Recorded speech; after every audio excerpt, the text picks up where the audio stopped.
Hello dear online viewers এবং offline viewers,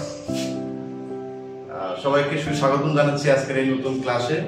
আজকে আমরা শিখব কমপ্লিটিং সেন্টেন্সের একটা গুরুত্বপূর্ণ অংশ আছে, সেটা হলো কন্ডিশনাল সেন্টেন্স। কি সেন্টেন্স? Conditional sentence. তো তোমরা সবাই খাতাপত্র বের করো, যারা অনলাইনে এবং অফলাইনে আসো সবাই খাতা বের করে রেডি থাকো। আমি যা লিখতে বলবো সেগুলো লেখো এবং প্র্যাকটিস করতে বলবো প্র্যাকটিস করো। সাথে সাথে আমার অ্যানসারের সাথে মিল করে নাও, তাহলে তো তোমরা শেখা হয়ে যাবে। ওকে, তো আমরা কথা না বাড়িয়ে কাজ শুরু করে দিই। আমাদের আজকের মূল টপিকটা হলো completing sentence. Completing sentence, completing sentence. তো কমপ্লিটিং সেন্টেন্স করার অর্থ কি? একটা সেন্টেন্স অর্ধেক দেওয়া থাকবে, সেগুলোকে কি করতে হবে? পূর্ণ করতে হবে। অর্ধেক দেওয়া থাকবে আর অর্ধেক যুক্ত করে দিয়ে পূর্ণ করে লিখতে হবে। তো চলো আমরা একটু শুরু করি। আজকে স্পেশাল একটা অংশ নিয়ে কাজ করব, সেটা হলো কন্ডিশনাল সেন্টেন্স। যে কোনো পরীক্ষাতে তুমি কন্ডিশনাল সেন্টেন্স অবশ্যই পাবে, সেজন্য কন্ডিশনাল সেন্টেন্স নিয়ে আমরা একটা আলোচনা করছি। তো দেখো, কমপ্লিটিং সেন্টেন্সের আন্ডারে আমরা আলোচনা করব কন্ডিশনাল সেন্টেন্স। তো আমরা ইংরেজিতে কতগুলো কন্ডিশনাল সেন্টেন্স পাই? সাদিত, তিন প্রকার conditional sentence. First conditional, second conditional, third conditional. তাছাড়া আরেকটা কন্ডিশনাল স্পেশাল টাইপের, সেটা কি? সেটা হলো জিরো কন্ডিশন, তাই না? Zero condition. তো আমরা প্রথম কন্ডিশনাল, ফার্স্ট কন্ডিশনাল নিয়ে একটু আলোচনা করি। First conditional,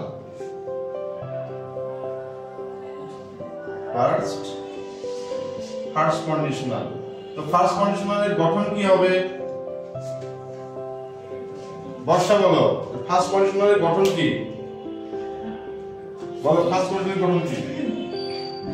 if plus subject, if plus subject plus হচ্ছে b1।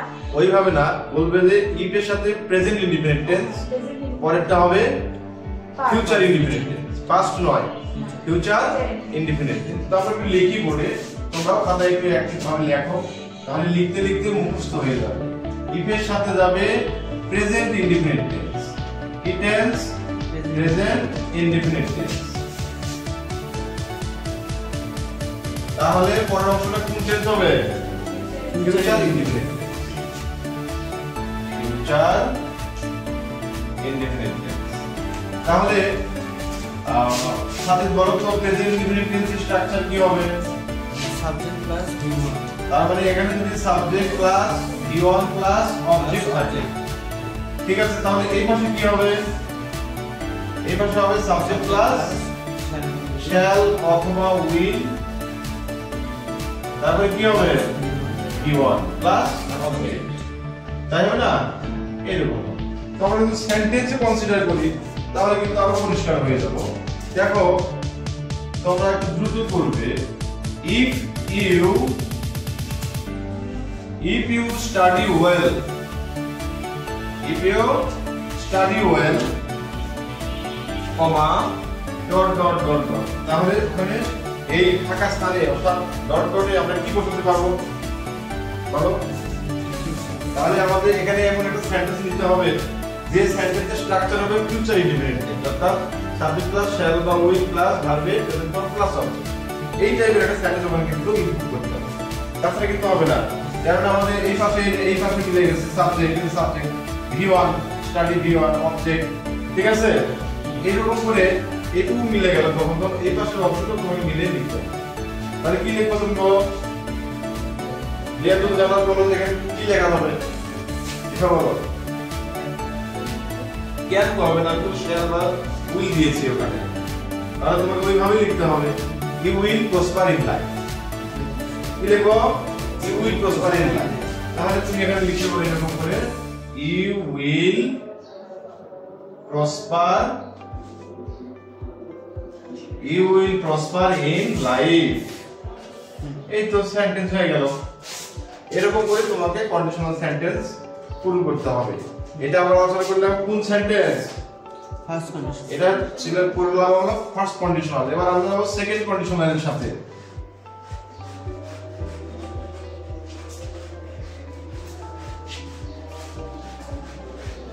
এবার দেখো আমরা আলোচনা করব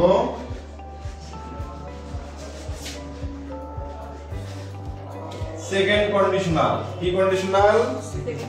সেকেন্ড কন্ডিশনাল। এই যে সেকেন্ড কন্ডিশনাল। তো সেকেন্ড কন্ডিশনালের শর্তটা হচ্ছে ইফ এর সাথে পাস্ট ইনডিফিনিট টেন্স হবে। কি টেন্স হবে? পাস্ট ইনডিফিনিট টেন্সের পরের অংশটা কি হবে? Past conditional. কি হবে? Past conditional. দেখে দেখে আমরা কি মনে রাখবো? Past indefinite tense, past indefinite tense. তাহলে পরের অংশটা কি হবে? Past conditional. পাস্ট কি হবে? কন্ডিশনাল। আচ্ছা দশটা বলো পাস্ট কন্ডিশনালের গঠন কি হবে? সাবজেক্ট প্লাস ক্যান কুড না সাবজেক্ট প্লাস উড অথবা কুড অথবা মাইট অথবা কি শুড অথবা কি শুড প্লাস কি V1 প্লাস অবজেক্ট। ঠিক আছে, এটা হলো স্ট্রাকচার। তাহলে আমরা এখন একটা যদি বাক্য কনসিডার করি, যেমন ধরো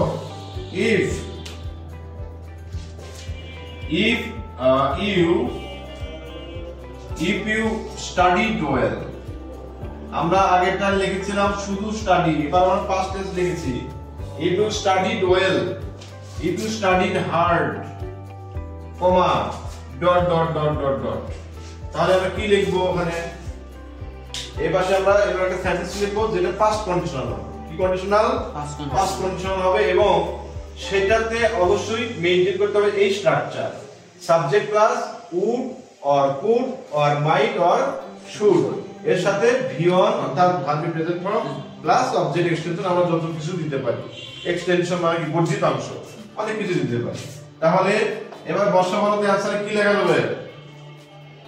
if you studied hard, তুমি যদি পড়াশোনা ভালো করে করতে কঠোরভাবে, তাহলে কি করতে পারতে?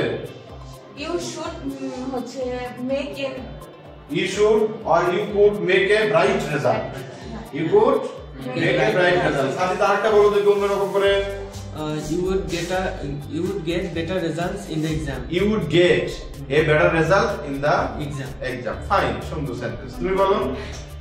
ওকে, এটা লিখে নাও তাহলে। এরপরে আমরা দেখব থার্ড কন্ডিশনাল। কি কন্ডিশনাল? Third conditional. এটা লিখেছো তোমরা? তো একটু তাড়াতাড়ি লিখতে হবে, আমরা দ্রুত আলোচনা করতে যাই। if you studied hard, একটু লেখো, তারপরে বড় অংশ তুমি নিজের মতো করে লেখো।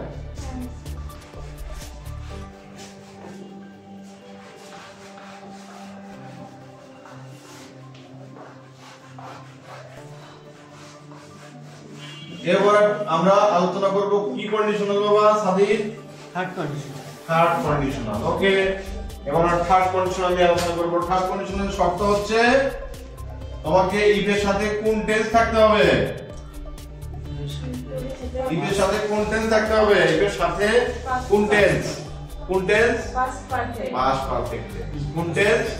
পাস্ট পারফেক্ট টেন্স থাকতে হবে। ওকে, তাহলে আমরা লিখি past perfect tense. Past perfect tense যদি থাকে তাহলে পরের অংশটা কি হবে? পরেরটা কি হবে? subject পরের অংশটাকে নাম কি বলবো? Past perfect condition. কি হবে? পাস্ট পারফেক্ট কন্ডিশনাল অর্থাৎ perfect conditional. Sorry, past perfect conditional. তো পাস্ট পারফেক্ট কন্ডিশনালের গঠন কি লিখা বলো? পাস্ট পারফেক্ট কন্ডিশনালের গঠন কি? subject plus would have subject plus, এই যে আমরা লিখবো এখানে সাবজেক্ট প্লাস would have বা should have বা could have বা might have, আমরা দুটো লিখলাম না, ঠিক আছে? তারপরে কি লিখবো? V1 plus object extension. এই V1 লিখে দিয়েছি, সরি V3 V1 না V3 আমি ভুল বলেছিলাম, V3 হবে। সাবজেক্ট প্লাস would have বা should have বা could have বা might have, যে কোনো একটা। তারপরে অবশ্যই ভার্বের পাস্ট পার্টিসিপল হবে। আমরা সংক্ষেপে সেটাকে V3 বলতে পারি, ঠিক আছে। তারপরে অবজেক্ট এক্সটেনশন। আর এই পাস্ট পারফেক্ট টেন্সের স্ট্রাকচার কি? Subject plus had, subject plus কি হ্যাড, তারপরে V3, তাই না? এটা এইরকম যদি থাকে তাহলে তোমাকে ওইভাবে লিখতে হবে, বুঝা গেল? তো আমরা একটা সেন্টেন্সে কনসিডার করি, দেখো যেমন ধরো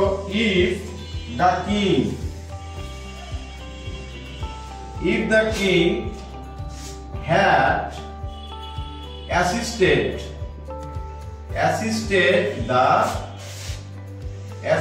the poor people, poor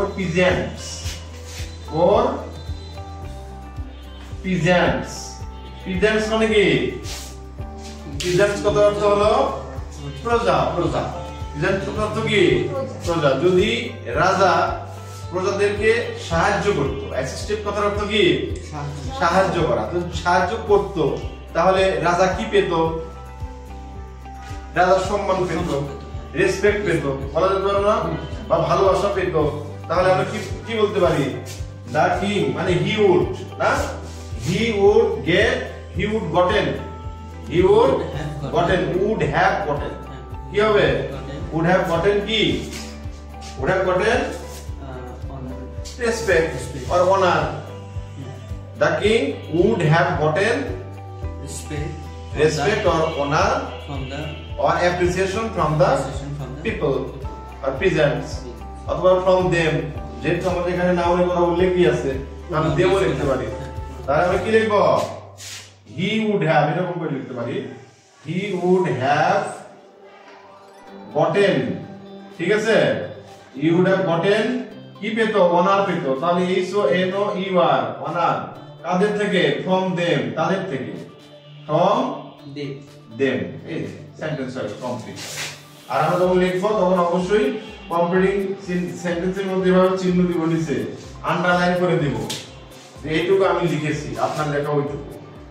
question যারা অ্যানসার করবে, যারা সেট করবে, তাদেরকে জানাবো যে এইটুকু ছিল আপনার, আমার এইটুকু, ঠিক আছে? বোঝা গেল? এবার আমরা একটু আলোচনা করব থার্ড কন্ডিশনালে কিছু ভেরিয়েশন আছে। কি আছে?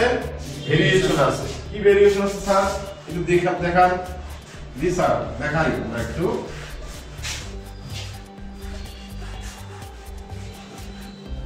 এই কন্ডিশনটা খুব গুরুত্বপূর্ণ, কারণ সব সময় কন্ডিশন থেকে সেন্টেন্স কমপ্লিটিং এর মধ্যে আসে। এখানে একটা সেন্টেন্স দেখা যাচ্ছে কিন্তু যে ইফ এর সাথে আমরা কোন সেন্টেন্স পাই? থার্ড কন্ডিশনালে পাস্ট পারফেক্ট টেন্স পাই, তাই না? পাস্ট পারফেক্ট টেন্সের মধ্যে স্ট্রাকচারে কি আছে? Subject plus had plus V3, এটা তো পাস্ট পারফেক্ট টেন্সের স্ট্রাকচার। হ্যাঁ, তারপরে এটা হলো ইফ, ঠিক আছে? প্লাস এইটা গেল, প্লাস এখানে কি হবে? এই পাশে হবে সাবজেক্ট প্লাস কি? would have বা could have বা might have, যে কোনো একটা লিখলে হবে। তারপরে কি লিখবো? V3 অবজেক্ট, এরকমই তো থাকবে, তাই না? এখানে আমরা একটা অবজেক্ট দিয়েছি, যেহেতু দিয়েছি আমি, প্লাস অবজেক্ট OBJ, এইভাবে। তো এরকম যদি থাকে, তো ভেরিয়েশনের বেলাতে যে জিনিসটা হবে সেটা হলো যে এখানে যে ইফ আছে, এই ইফটা থাকবে না। ইফটা কি হবে না? সেন্টেন্সের মধ্যে থাকবে না, কিন্তু কন্ডিশনালের বৈশিষ্ট্যটা কমবে না, কন্ডিশনালি হবে। সেন্টেন্সটাকে আমরা কন্ডিশনালি বলছি। তো কি রকম করে বলবো স্যার? তো এরকম থাকবে না, এটা মারা গেছে মনে করো। তো মারা গেলে এই সেন্টেন্সটাকে কন্ডিশনাল বানাতে হবে। তাহলে কিভাবে বানাবো? একটা শূন্যস্থান মানে ফাঁকা হয়ে গেছে, সেই শূন্যস্থানটাকে পূরণ করতে হবে, কন্ডিশনাল সেন্টেন্স বলতে হবে। তখন আমরা কি করব? এই যে হ্যাড আছে, এই হ্যাডটা আস্তে করে সামনে এসে বসে, একটা কথা বলবে সামনে। সেন্টেন্সটা হবে এরকম, যেমন ধরো সেন্টেন্সটা লেখো, had I been a king, আমি যদি একজন রাজা হতাম, তাহলে ডট ডট ডট ডট। দেখো এই পাশে শুধু এইটুকু নিয়ে ঝামেলা হয়েছে, কিন্তু এইটুকু কিন্তু ঝামেলা নেই। এইটুকু ওই পাশে অ্যানসার যা আমার তাই হবে, ঠিক আছে সাথে? তাহলে এই পাশে এই হ্যাডটা সামনে বসে, হ্যাড সামনে বসে দুইটা কাজ করবে। একটা কাজ হলো ইফ এর কাজ করবে আর একটা হলো হ্যাড এর কাজ। মানে পাস্ট পারফেক্ট টেন্সের স্ট্রাকচারে যে দেখো সাবজেক্ট এই যে সামনে এসে বসলো, তার মানে কি সাবজেক্ট তো আছে, এই যে সাবজেক্ট সাবজেক্ট তারপরে হলো হ্যাড, এই যে হ্যাড, তারপরে ভার্বের পাস্ট পার্টিসিপল, তারপরে এটা কি কোন টেন্স হলো, এটা পাস্ট পারফেক্ট টেন্স হই তো গেল। পাস্ট পারফেক্ট টেন্স হলো, তাহলে এই পাশে তোমার পাস্ট পারফেক্ট টেন্স হলে যা হয় অ্যানসার পারফেক্ট তাই অর্থাৎ পাস্ট পারফেক্ট কন্ডিশনালি হবে। বুঝতে পেরেছো? বুঝতে পেরেছো কিনা সেটা বলো, তাহলে আবার বলবো। আচ্ছা ওবার বুঝে নিই, রিয়েল গুড গান বুঝে নিই। এখানে দেখো অ্যাকচুয়ালি এখানে ছিল ইফ, তাই না বাবা? ইফ ছিল, তো ইফ ছিল যখন তখন কোনো সমস্যা নেই। ইফ দিয়ে আমরা জানি ইফের সাথে পাস্ট পারফেক্ট টেন্স থাকলে পরে পাস্ট পারফেক্ট কন্ডিশনাল হবে, সেটা তোমরা জানি তো নাকি? জানি না। আচ্ছা এখন যে বিষয়টা ঘটবে এখানে সেটা হলো যে এই ইফটা কোনো অ্যাক্সিডেন্ট হয়ে মারা গেছে। বুঝতে পারছো? কি হয়ে গেছে? মারা গেছে। তো এখানে একটা ফাঁকা জায়গা হয়ে গেল না, তো শূন্যস্থান পূরণ না করলে তো সেন্টেন্সটাতে কেমন দেখা যায়, তো পুরো সেন্টেন্সের মর্যাদাই থাকবে না। মানে এই পাশে সেন্টেন্স বলে কি সেন্টেন্স কিছু বোঝা যাচ্ছে না। তো এই জন্য কন্ডিশনাল সেন্টেন্স যাতে বোঝা যায় তার জন্য মানে এই হ্যাড বললো যে মানে ছেলে বললো বাপ যখন মারা গেছে তাই কি হয়েছে, আমি একটু সামনে যাই, সামনে যে সংসারের হ্যান্ডটা ধরি, সেটা তো এই করলো কি লাভ দিয়ে এসে এখানে বসলো, অর্থাৎ ইপের জায়গাতে হ্যাড বসলো, বসে ইপেরও কাজ করলো সাথে আবার হ্যাডেরও কাজ করলো। ঠিক আছে, এটাই হলো ভেরিয়েশন। আর এই ভেরিয়েশনটা তোমার ইন্টারমিডিয়েটে আসবে এই বেশি, এসএসসি তে আগে মানে পাস্ট পারফেক্ট কন্ডিশনাল দিয়ে আসে বেশি, আর ইন্টারমিডিয়েটে হ্যাড দিয়ে আসে বেশি। বুঝতে পারছো? তাহলে আমরা কি করব এখন? এই হ্যাড আর বি নাকি, আমি যদি একটা রাজা হতাম তাহলে কি হতো? আমি গরিবদেরকে সাহায্য করতাম। I would have helped the poor people. আমি গরিবদেরকে কি করতাম? সাহায্য করতাম। তাহলে এইভাবে লিখতে পারো তুমি। এই পাশে অ্যানসারে কোনো পরিবর্তন নেই, এরকম হবে I would have helped the poor people. এই না সেন্টেন্সটা আমরা করব। এরপর একটু আমরা দেখব জিরো কন্ডিশনাল কোনটা। কি কন্ডিশনাল? Zero conditional. তো জিরো কন্ডিশনাল কাকে বলবো কোনো ধারণা আছে? মনে আছে? তো আলোচনা করেছিলাম তোমাদের সামনে, এটা কি মনে আছে? কে বলতে পারে বলো? জিরো কন্ডিশনালটা কাকে বলবো? ইফ প্লাস প্রেজেন্ট ইনফিনিট এবং পরে আরেকটা প্রেজেন্ট ইনফিনিট। হ্যাঁ সাদিক ঠিক বলেছে। জিরো কন্ডিশনালটা হচ্ছে ইফ এর সাথে প্রেজেন্ট টেন্স, পরেরটাও প্রেজেন্ট টেন্স। দুটোই প্রেজেন্ট টেন্স কিভাবে স্যার? কেন হবে স্যার? সব বাক্য তাহলে করব না? সব বাক্য করব না, আমাদের এখানে শর্ত আছে। সেই শর্তটা হচ্ছে যে ইফ এর সাথে প্রথম যে সেন্টেন্সটা থাকবে সেই সেন্টেন্সটাতে অবশ্যই তোমাকে বুঝাইতে হবে এটা চিরন্তন সত্য কথা। কি সত্য কথা? চিরন্তন সত্য কথা, অথবা বৈজ্ঞানিকভাবে সত্য প্রমাণিত সত্য কোনো বাক্য। বৈজ্ঞানিকভাবে প্রমাণিত সত্য কোনো বাক্য আমরা কি রকম করে বুঝবো দেখি একটু। যেমন if the sun, এটা হলো জিরো কন্ডিশনাল, কিন্তু জিরো কন্ডিশনাল। তো if the sun shines,